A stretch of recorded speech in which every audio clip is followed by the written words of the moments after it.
Well, the 2011 Trans Tasman Test Series has been run and won. Australia winning the men's title, unfortunately going down in the women, and on a double count back they lose 13 games to 11 to New Zealand. Your first series in charge, Steve, there's got to be a lot of positives still to take away from the series. Oh, look, it's a great way to finish today, Richard, with 2 test wins, both in the ladies and the men's. I mean, the ladies extremely unlucky, the first 2 tests losing in the last bowl of each day.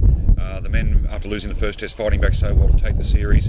Basically, we lost on one game, really, when you look at the series, and we've had so many narrow losses, so lots of positives to take out. We've experimented with new sides and new combinations, so, you know, it's a great stepping stone to what's leading up in the future, which is Asia-Pacific Games predominantly.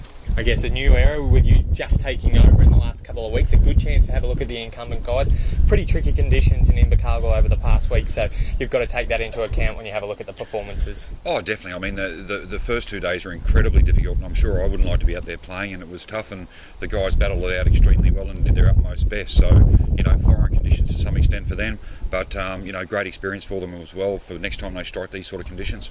A couple of milestones today. We saw Mark Casey play his 150th game in the morning, the men's fours, got across the line, both a win in the triples and the fours, and Lindsay Armitage, her first game skipping for Australia, huge achievement after 163 games up front. It's quite amazing, isn't it? And she handled it really well, although they just had a narrow loss in the pairs. They were chasing the victory because we had a chance of the overall, but Lindsay handled it very well, and she's very fast becoming a fantastic utility player within our Australian team.